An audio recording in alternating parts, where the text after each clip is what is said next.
and the hills the greenest green in Seattle. Come on, it's back.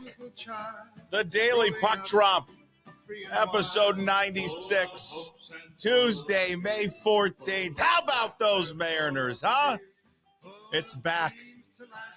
Had to bring it over. Oh, Perry Como, the bluest skies in Seattle. Huh? I mean, I'm happy they keep winning. But the betting person in me, they can keep winning, but can they please not score as many runs as the M's bet under? It's just getting killed. Hold on, Perry.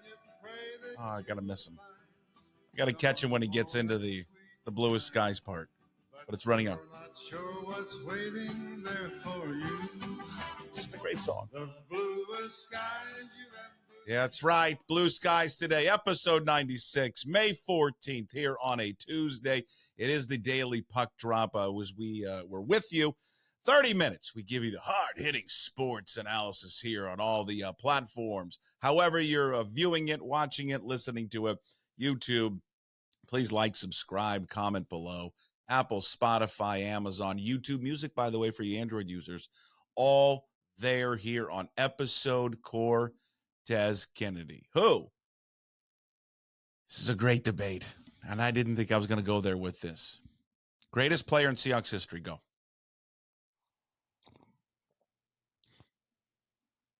There's 3 or 4. Let's establish this here real quick. And again, when I start doing this, I will forget somebody. I guarantee it. But sometimes this just happens organically. I didn't have this planned out that I was going to talk about this. So Cortez Kennedy, that's the episode today, number 96. There's 2 debates. One, the greatest defensive player in Seahawks history. Is there a debate on that one? Now, I would think for a defensive player, we're talking about 3 that are in the conversation. Okay. For you young guys, you may not remember this. Ken Easley is in there. So I think it's Ken Easley. It's Bobby Wagner, Cortez Kennedy. Who am I missing? Who am I missing of that group? Anybody else? Let's see. Earl Thomas would have before he probably went crazy and had a threesome with his brother and was pointing guns at people. Richard Sherman, he's a fringe conversation guy. There's 3. It's just 3.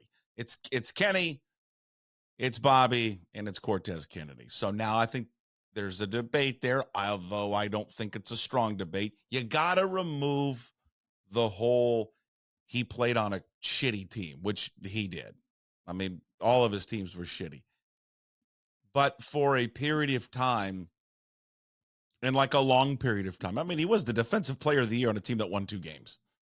For a period of time, he was the most dominant defensive football player in the league.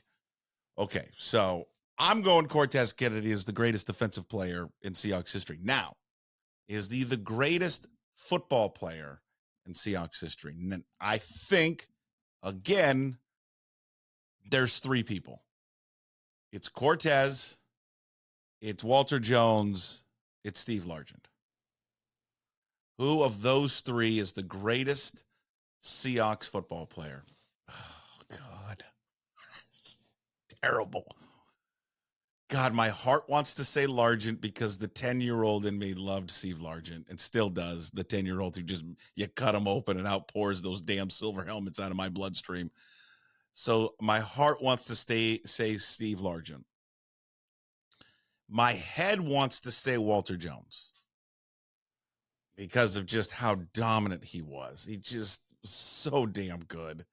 I mean, the argument that he's maybe the best left tackle in football history. At least it's got to be in the conversation. I don't think Cortez maybe falls in that category. Probably is, when you start debating, if you got some old football NFL minds around, is he the greatest defensive player of all time, defensive tackle? He's probably not going to come up on a lot of people's list just because of how bad the team was. Not like Walter Jones played for a bunch of great teams either, though. That's a great debate, though. I got to think about that one. I think I probably answered it. My heart wants to say Largent. My head wants to say Walter Jones. But God damn it, Cortez was so good. God, for you people who never got to watch him, he wasn't athletic, and he had like this pot belly, and he had this great just like Southern lisp, and he always was smiling all the time, even when the team was so terrible. I think I hold a special place in my heart for Cortez Kennedy. My mom, or my little German mom, I called her Happy Mother's Day. Oh, that's okay. I didn't even know today was Happy Mother's Day. Really? You didn't know Sunday was Mother's Day? Here's the things I believe her that she didn't know. My mom worked in the airline industry for Delta. Well, she worked for a lot of airlines, Pan Am, then it turned into Western Airlines, if anybody remembers Western Airlines, and then Delta Airlines. A part of her role was in like corporate reservations, not marketing, but corporate reservations for like companies and entities that needed to like block out flights and things. And then she kind of morphed into, I don't want to kind of say like the celebrity side of things, but kind of into the like well-known side of things for people that wanted to book flights. So, I mean, I got to know kind of a lot of people. And the best thing growing up was she used to work and handle like the Supersonics account. And so I would get like just free tickets all the time growing up to go to Sonics games all the time. But she would always work with Cortez Kennedy with flights. Cortez Kennedy ended up being like her personal like travel agent, even though that wasn't even such a thing there. But he got to know her through like this golf charity that they were doing, and that she would always have to be like the one arranging all the flights, and then she would just talk directly to him. So they kind of became friends. And so I never got to meet him, but just got to hear the stories through my mom. And it was funny to hear her retell the stories, because she would be like, "Oh, he's just such a nice man. He's just wonderful and so down to earth." And then you'd hear Cortez. And I remember one time he left her a message on our home phone for some reason. Maybe my mom was stepping out on my dad. I don't know. And about a flight. And he just, I'm going to try and do this, and I'm going to butcher it. Yo, Ellis, Ted, there's you. I'm sounding like New York Vinny. Okay, I know this sounds like New York Vinny, but there was a little New York Vinny in Ted. This is Ted. Got to fly to Miami. You got to give me a call right now. Got to set this up right away. Again, that's a little Cortez, but it's a lot, and it's too much New York Vinny. Okay, so it's hard for me. I'm not good at it. It's hard for me to separate New York Vinny and Cortez Kennedy. But anyways, episode 96, Cortez Kennedy. Leave a comment below. I think he's the greatest defensive player in Seahawks history. I don't really think it's much of a debate. And I think number 2 is Kenny Easley, and the number 3 is Bobby Wagner. And then the greatest Seahawks player in history, Largent for me. That's the heart. Right there, there's the heart. The head is Walter. The little kid would probably say Cortez Kennedy. All right. That last night was George fucking Kirby. Right there. That was the guy that we were asking for yesterday. That's exactly what we wanted to see. That's what I asked for and begged for yesterday when we did the Daily Puck Drop, the DPD. 7 innings, 6 strikeouts, 0 runs. The MLB or the Mariners PR staff had this stat: 20 quality starts with 0 walks in his career. It's the most in Major League Baseball since he has made his debut. It's 7 more than the next closest pitcher, Zach Eflin, Zach Gallen, and Logan Webb. And then after the game, I just love this quote. Big thanks to Ryan Divish for sending this over. I just love what he said post-game following that contest. I'd like to be pissed off when I pitch, so I don't know. I like it. It's just part of my game. I like just to be pissed off out there. Yeah, goddamn right you do. That's the guy when he pitches with anger and he's mad at the world. And maybe that's not a great way to live your life, but that's when he's at his best. That's when he's vintage. And there was just the last 2 starts, and we talked about this yesterday on the Daily Puck Drop, brought this up to Bill Kruger, brought this up to Jim Duquette. There was just something off with him. the knee thing, and then coming out of the last game, he was leaving all the fastballs over the plate. They're hitting it for home runs and all that. And they pulled him out of the game, and people wonder why they pulled him out. Is there what's going on? That's the thing with these athletes all the time. It's just not physical injuries. It's also too of something going on in their personal life. Something that we don't know about, that we shouldn't know about. But he just had been a tick off. And yesterday with those shoes that he was wearing, I texted Divish. I asked him if he'd ever wore those Navy shoes before. He said yes. I don't ever remember seeing those. It was kind of like a throwback. I thought they were black there for a second, but those kind of looked kind of cool too. But he just, it didn't start off great for him. He had the bases loaded in the first inning. He's hitting guys. I kind of like that he's hitting guys. But he, when he pitches on the edge of the anger and just the that's why they call him Furious George, just that just chip on his shoulder. He's so damn effective, and he just is so emotional, and that can go either way. I mean, it can be dangerous at times because it can really screw you up. But I think more often than not, when he pitches like that, a badass, that's when he's at his best, and he proved it yesterday because he's going up against a great pitcher there for the Royals and Singer. The offense came through. They delivered it for him, but he was the one who set the tone and really carried it. They are 19-9 when they hit a home run in a game, which is just remarkable. 17-3 when they score 4 more runs. They struck out 10 times yesterday, but they hit 2 home runs, the France home run and then the Luke Raley home run. So, again, you can strike out, and that's fine, and that's just their MO of their offense is that. They're going to have a lot of strikeouts, and if they hit home runs with their starting pitching, they'll win. When they strike out a lot and they don't hit home runs, they won't win. There you go. That's it. It was great to see Luke Raley. He clearly is begging for more playing time. 375 batting average in May. His OPS is over 1,000, 1.13. Canzone is getting closer to coming back. Raley, though, making a case to play more and has played a bunch of games at first base. So that's an option for you. When Dom Canzone comes back and he's down in Tacoma on a couple of rehab starts, so getting closer to coming back, you just give Luke Raley a first baseman's glove and throw him there. It was good to see Ty France with the home run last night, but again, he's got to get going. Luke Raley, it's the same thing with Josh Rojas that we talked about. You just can't take these guys out of the lineup. And you can't stop screwing around with platoons. Sometimes you just got to ride the hot hand. And Luke Raley deserves to play more. And obviously will play more when they face, well, they're going to face a lot of right-handers anyway. So he should just be playing damn near almost every day. He's earned that right as of now. And if it runs out, okay, it runs out. Good, fine. All right, then you reposition, you move someplace else. I mean, this is right now is going to be their team. There is no help on the way for them. Other than you get Canzone back, maybe he makes a little bit of a difference. I'm not going to depend too much on him. J.P. Crawford is getting close to coming back. They both should be back for that road trip in Baltimore. Oh, so that'll be nice to get Crawford back. It lengthens out the lineup a little bit. We'll see what they do. Do they move Josh Rojas out of the leadoff spot? Again, I'd keep him there and let me backtrack. I would throw Crawford back in there. I would move Rojas down to second, but again, they're never going to do it. I know, Jude, if you're listening, watching, I'm a dinosaur. I still would try the idea. I still would try it. The M's bet under losing streak now sits at 5. Damn it. We're not on a roll anymore, guys.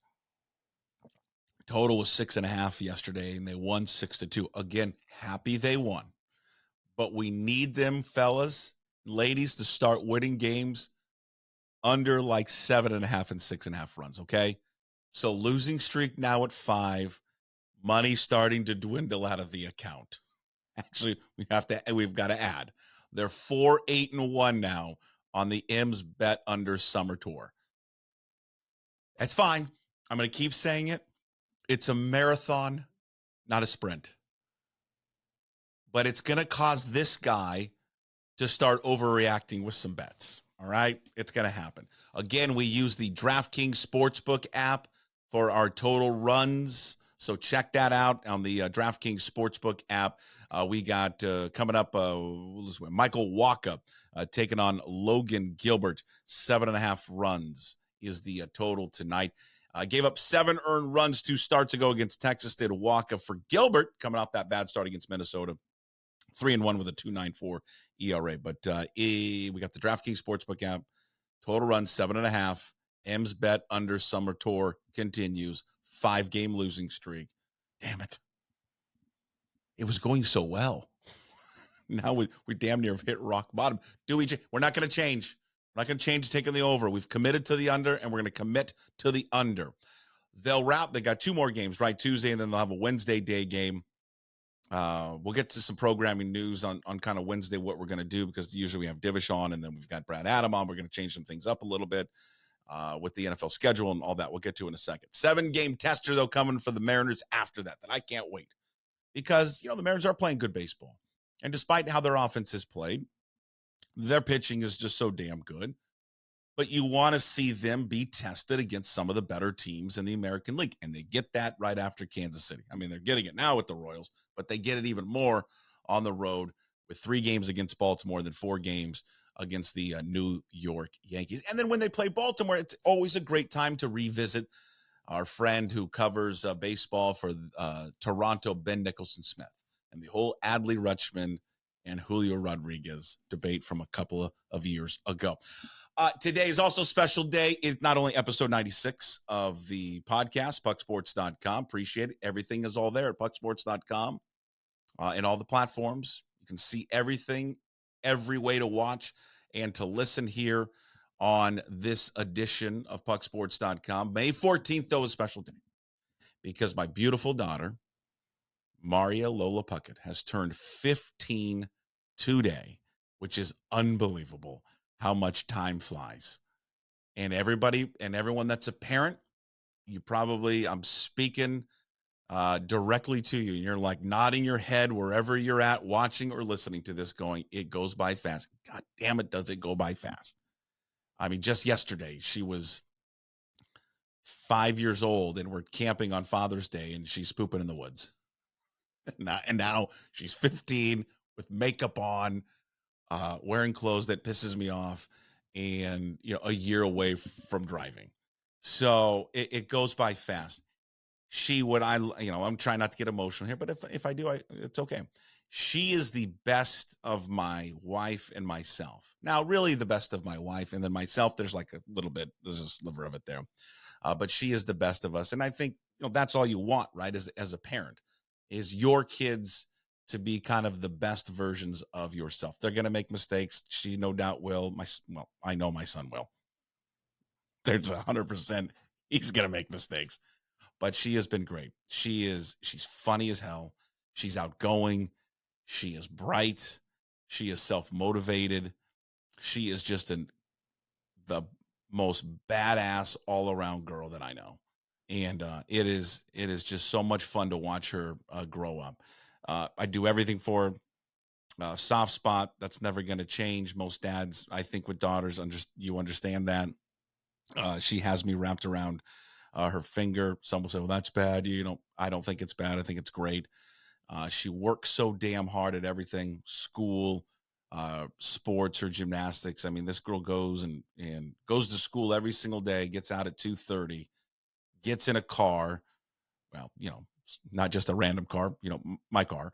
And, we drive her 35 minutes over to do gymnastics. And she does that 5 days a week, gets home at 8:30, eats dinner, does homework, goes to bed every single day. Her work ethic is second to none. And I've told her many, many times, her work ethic and how she conducts herself is something that I get motivated from her.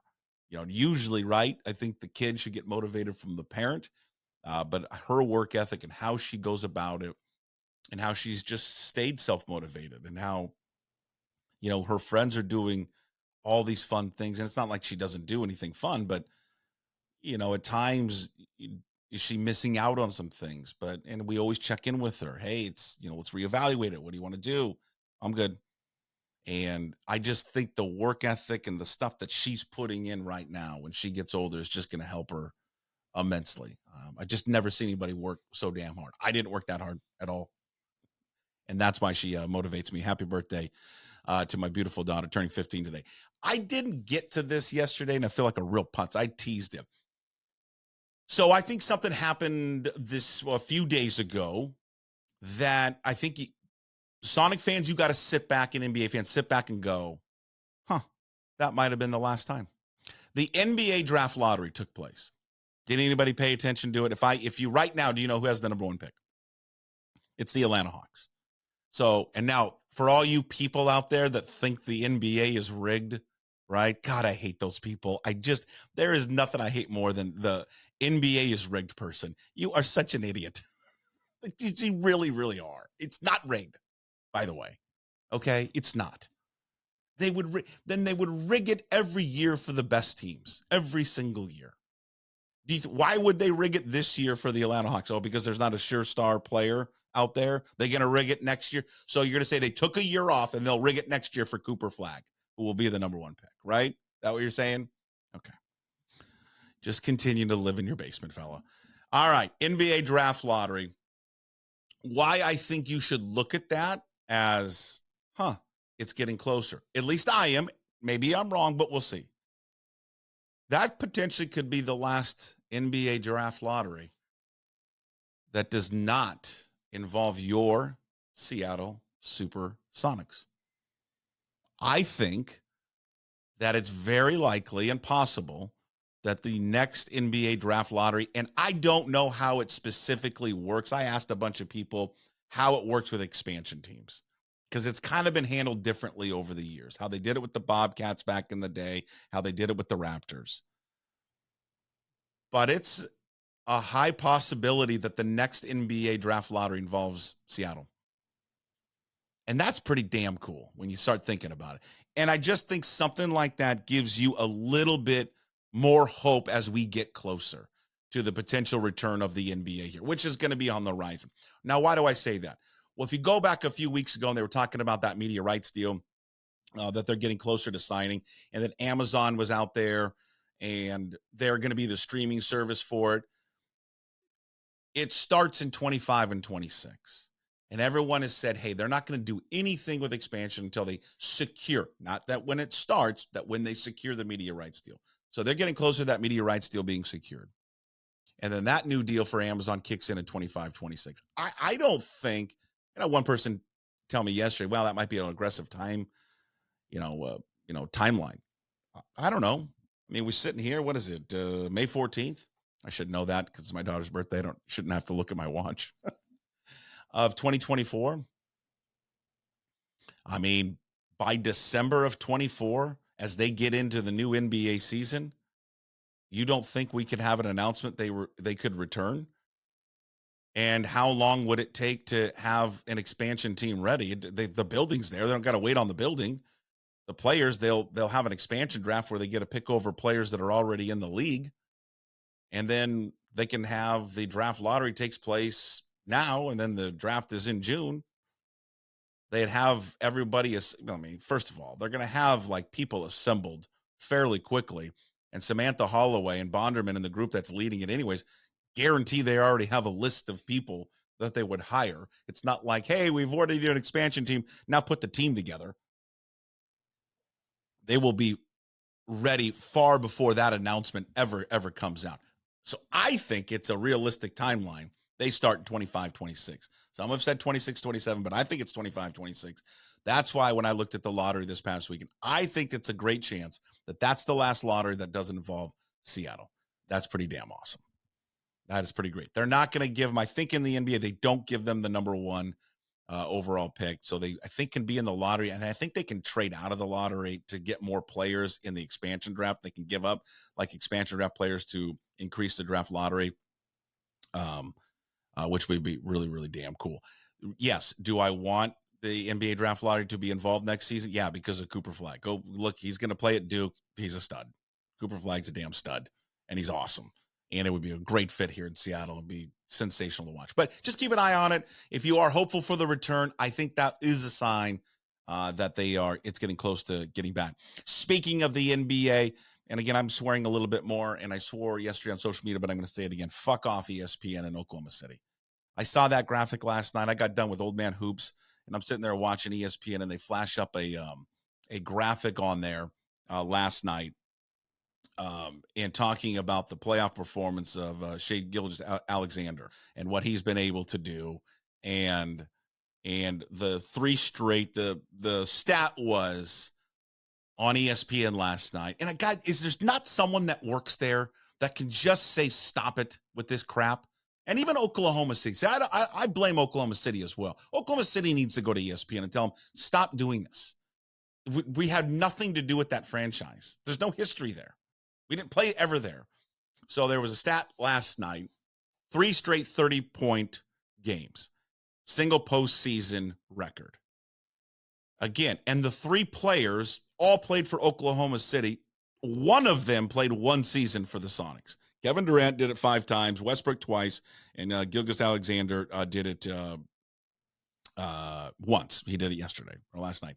And then they listed Ray Allen did it in 2005 wearing a Sonics uniform. Fuck off. Stop marrying the two. Okay? And I would think even Thunder fans would say, stop it. There's no history there between the two other than they were stolen and taken to a new market. So F off to Oklahoma City, to ESPN, and I will hate that franchise forever. There is no other opinion than you hate them. If you are a true Seattle fan and Sonics fan, there will never and should never, ever, ever be any other opinion than you fucking hate those guys. Ever. If you have something, well, I kind of like them, out. You're on the barge. Get out. No. There's no love for them. There's no love for their fans. There's no love for their stupid owner and their stupid name and their stupid arena and the crap place they live. None of it. No. Don't ever. Well, yes. Can I acknowledge when you watch them play, do they play a good brand of basketball? Well, yeah, they do. They play a great brand of basketball. But don't ever say, well, they cut, I don't have any hate in my heart for them. I've got more hate for that franchise than anything. I'm pissed off that the Mavericks can't just close it out. Someone close them out. I do not want to see them in the Western Conference Finals because the Western Conference Finals, then they got a shot to go to the NBA Finals. I don't want to see it. Someone, all of it. I mean, I root for the Mavericks. I'm the biggest Mavericks fan this week. I'll be the Timberwolves, Nuggets, Celtics, Pacers, Knicks, whoever comes out of the East. Everybody in this city should be aligned in their hatred against them and then rooting for whoever's playing them. Hell, we should have watch parties on this. We should all dress up in their gear. Find me a bar. We'll set it up every time they play. I don't know. But, yeah, I want them to rot in hell. Big night today in the WNBA. Big night in sports, really. Be honest with you. We'll talk to John Canzano about this later when we release his episode at 1 o'clock. Caitlin Clark debuts this afternoon, 4:30 ESPN2. The coverage of this has been immense. It's only going to get more hyped up. We spent our latest episode of Iconic Sonics podcast with Nate Silverman talking a lot about what her impact will be on the WNBA. If you want to go check that out, by the way, just search Iconic Sonics podcast wherever you find your podcasts and platforms. Just a great, Nate kind of does all the kind of business and marketing side there for the Seattle Storm. I believe they've already sold out their game when they play them on May 22nd. There's a few seats left, but secondary market, you got to pay. I looked at it yesterday because the Vampire wants to go. It's like the cheapest ticket's $90 to get him. So you understand her impact on the game, and you'll see it tonight. And you're going to see it in the TV ratings, and you're going to see it in the arena being sold out. The coverage of their draft, I mean, millions. They had 2.45 million viewers of their draft. It was the largest TV audience of any WNBA telecast in 24 years. It was the draft. Just the draft. Her impact is immense. Now, she's not single-handedly forcing the charter flights and like the expansion. That was all set in motion before she was coming, by the way. But more interest in the league, more eyeballs on the league, the TV numbers tonight, yeah. That's a lot for her. I do worry about her a little bit because there is lots of pressure on her to deliver. And there are a lot of former players and analysts and media that are waiting for her to struggle so they can pounce on her. And she's going to have to deal with that because fairly or unfairly, she is going to get picked apart constantly, and it starts tonight. It sucks because we build them up and then we tear them down. And that's what's going to happen. That's what Caitlin Clark is going to experience this year. Oh, I'm not just the fan favorite anymore, because there are media people, former players, waiting to rip her apart because of jealousy. And that sucks. That sucks. But that's also the reality. Speaking of basketball, $2 million for a guy named Great Osabor. Hey, Husky fans, you know this. Now, maybe the hardcore basketball fans, you knew him. But most of you had no effing idea who this guy was. And your collective not all of it, by the way. And I'll also say this. I don't really buy the figure. They can say whatever. They can say whatever they want. You know, they throw out any number. And remember the kid that went to Florida and then he ended up going to ASU, and they threw out these asinine numbers that he was getting. This was like $10 million, and it wasn't even remotely close. I call bullshit a little bit on this number, but whatever. We'll go with it.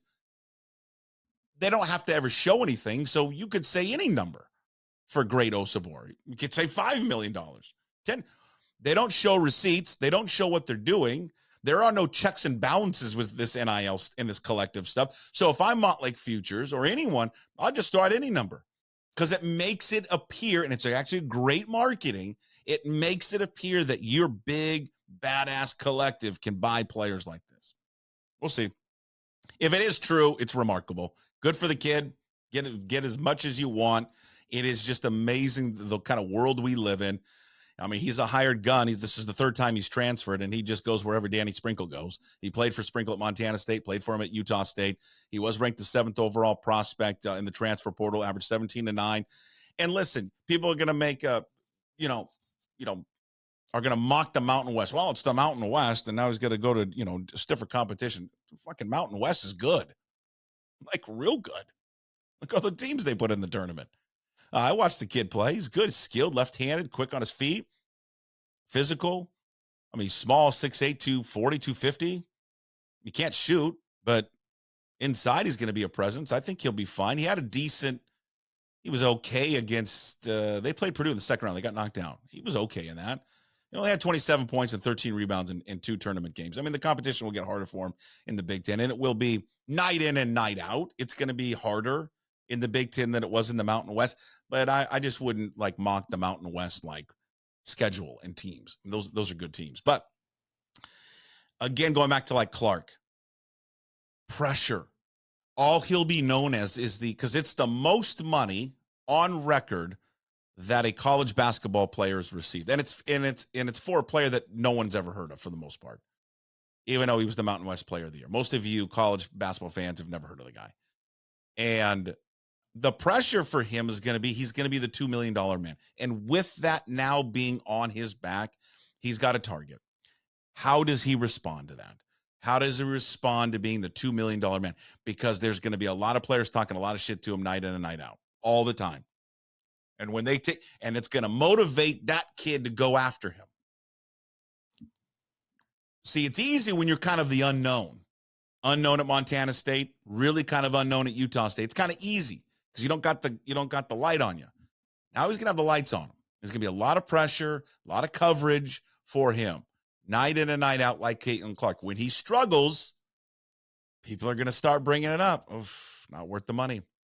I mean, I saw it with Cam Ward, and Cam Ward didn't get even remotely close to this. Cam Ward got a truck and an apartment, not $2 million. People just, and it split that Cougar fan base over him big time.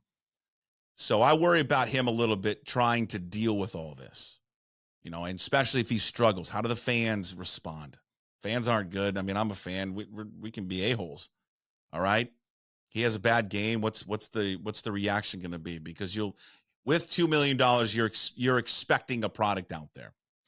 Okay, speaking of Wednesday, Divish and Brad Adam are going to come on early. So we're going to do them both together. We're going to do kind of like a Mariners pregame show on Wednesday because they got a day game. And then we're going to cut them loose, not do a post game coverage there. Baseball's Puck's best baseball postgame show. If I can spit it out, we're not going to do it tomorrow. We are going to be those jerk-offs. Okay, yeah, we are. Mr. Jerk-off over here. We're going to do an NFL schedule release jerk-off party. In fact, that's what we're going to call it. The NFL schedule release jerk-off party. Why not? And we'll go through the schedule. We're gonna click it on probably around 4:45.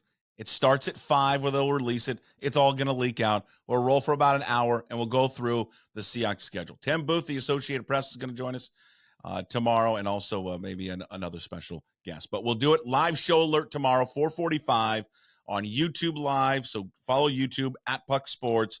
Also on Twitter /X at Puck2040. Again, at Puck2040 on Twitter and X. And YouTube, it's Puck Sports. We'll go live tomorrow, 4:45 for the NFL schedule release jerk-off party. Why not? Let's just have fun with it. PGA Championship pool is up. Puck's PGA Championship pool is up. Go to pucksports.com. It's there right at the top. Click on it. Don't click the ads, by the way. If they ask for money, it's free. You don't got to put any credit card information. If something pops up, one of those Google ads that says, oh, you got to enter your information, don't do it. It is free, completely free. There's information there. If you have any issues, you can contact my man, the Sandman Bill, and he'll help you out. But again, PGA Championship pool is back. Pucksports.com for all the details. The prizes, no one's doing these prizes. This is for a golf fantasy pool for the PGA Championship. This is the best prize package in town. No one is giving you this. Okay, you're getting a round of golf at Chambers Bay. Okay, it's the best golf course in the state. So a round of golf at Chambers Bay. Then the second best one is a round of golf at the home course. So second prize is, which really should be a first prize anywhere else, the home course. So you get a round of golf at the home course. Third place is after I can't golf. I'm not going to win the golf, but I want steak. You're going to get a $100 gift card to John Howie's Steak. So Puck's PGA Championship pool is back. Go to pucksports.com. Again, first place, round of golf at Chambers Bay. Second place, round of golf at the home course. Third place, $100 to John Howie's Steak. All right, we wrap up with Hey, What the Puck? Real quickly, probably should have spent some more time on this one. Girls flag football fails by the WIA vote. Needed 32 votes, only received 26. Disappointing. I don't get it. I don't know what the problem is. I read and the reaction, I think, from the athletic director from Kashmir High School. We'll probably try and do something on this maybe later. Todd Millis from Scorebook Live and John Manley, I know from the TNT, who are all over this. Maybe try to get both those guys on and do something about this. And they don't know about it yet, but if they're listening, hey, guys, I'm going to reach out to you and probably have you on. I don't know what the excuse is. I don't buy the cost of it. I certainly don't buy it's going to take girls away from other sports. I think it gives opportunity for girls to do a sport. My daughter can't really do anything at school because she does this whole competitive gymnastics thing, and she was interested in doing this. So there's one, and she's probably one of many that would like to turn out for it. What really, I was very disappointed to hear the comments from the Kashmir High School AD, because Eastern Washington was really the schools that were against it. And their reason was because of the time of year you would play it. You would try to play it in kind of the winter side. And their argument was, well, the weather over here is just, we can't do it. We can't do it because of the weather. Now, that kind of makes sense because it's certainly much colder and it snows over there than it does over here. But here's what I didn't understand. They all could have voted for it. All of them. They didn't have to adopt it. That's what's lost in all this. So Kashmir and these other high schools over there could have said, yes, we vote for it. But they and their school district never had to adopt it at all.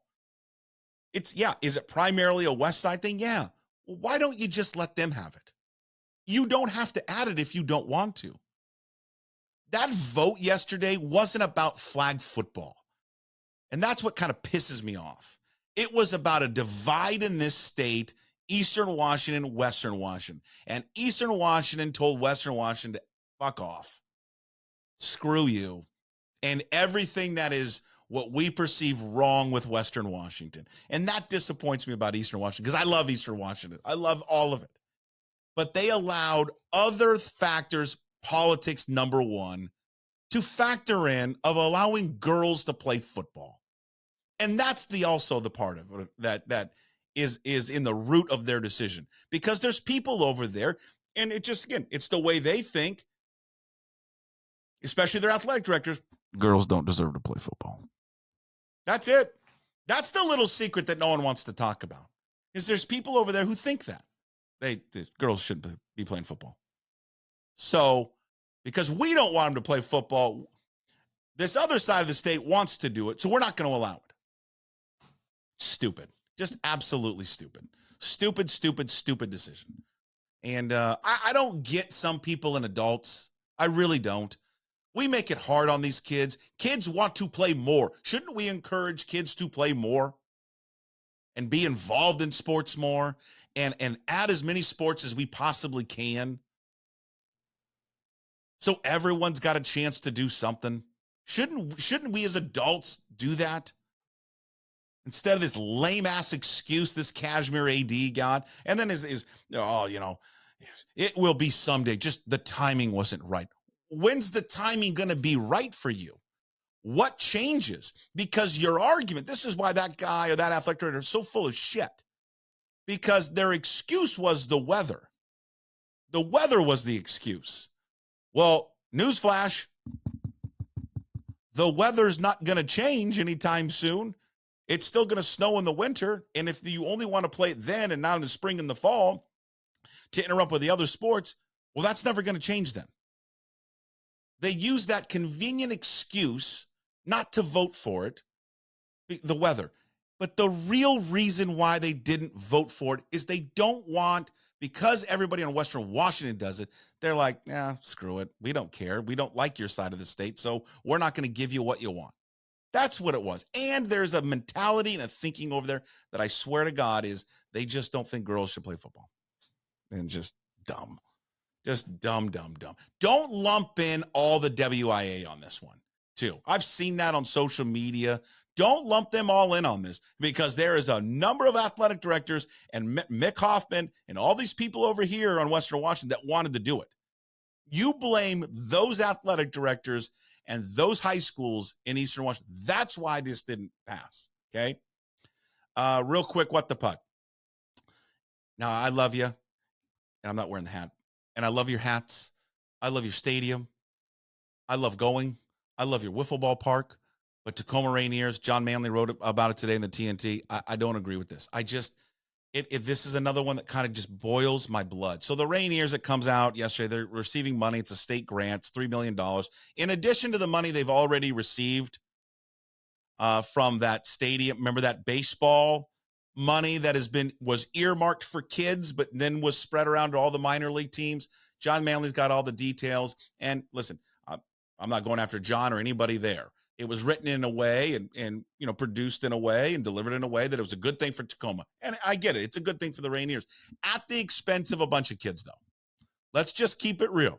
The reason the Rainiers are getting this money, the reason the Spokane Indians are getting money, Tri-Cities Devils are getting money, the Walla Walla Summer Team are getting money, is because Mark Mullet, that idiot who's running for governor, decided to take money out of a fund from the Seahawks Stadium that was all earmarked, $40 million sitting there for kids, for ball fields to all be replaced, turfed, fixed, all of it.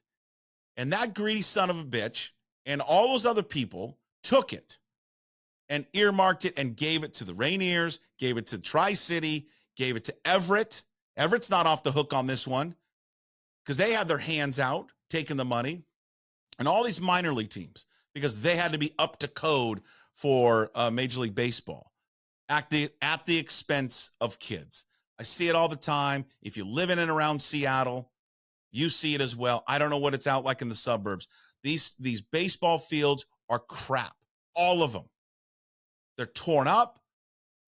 The infields are dirt. They all need to be replaced, by the way. All of them. They just need to be turf on the infield. Infield needs to be turf. You can leave the outfield the grass. The dugouts need to be taken care of. The bathrooms need to be fixed. But no, we can't do that. And even though there was all that money for it, it's more important to help out these minor league teams. And again, I love all of them. I go to Rainiers games. I have a blast doing it. I go to the Everett Aqua Sox. But you can still like going there and supporting them, but also then be critical of what's happening. But that's a failure of leadership and Mark Mullet, who led it. We had him on the radio show and we picked him apart. And it's just too bad. It's too bad that happened. What else we got? The full uniform club baseball coach poll results were in. 78% of you said it was unacceptable. Good for you. However, 22% said it was okay. What's wrong with you guys? What's the 22%? What's wrong with you? How it's not okay to dress up in a full uniform. It just got me thinking, what else is funny about Little League or youth sports in general that you see, whether it's soccer, basketball, football, baseball, softball? Hit me up in the comments section or send me a note at puck@pucksports.com, puck@pucksports.com. All right, that is the latest edition, episode 96, Cortez Kennedy, greatest defensive player in Seahawks history and maybe the greatest player in Seahawks history. Episode 96, May 14th. Happy birthday to my baby girl. Love you a bunch. She's not watching this or listening to this ever, so I don't even know why I gave her a shout out. John Canzano will be released today at 1 o'clock. We'll talk to you tomorrow. As always, we promise to be better. No shirt, no shoes, no ties. Would anybody like to smoke some pot? Yeah. I was born to love you. I was born to lick your face. I was born to rub you. But you were born to rub me first. What do you need my address for? We'd like to send out a mailer. Mother of mercy, I don't speak Japanese!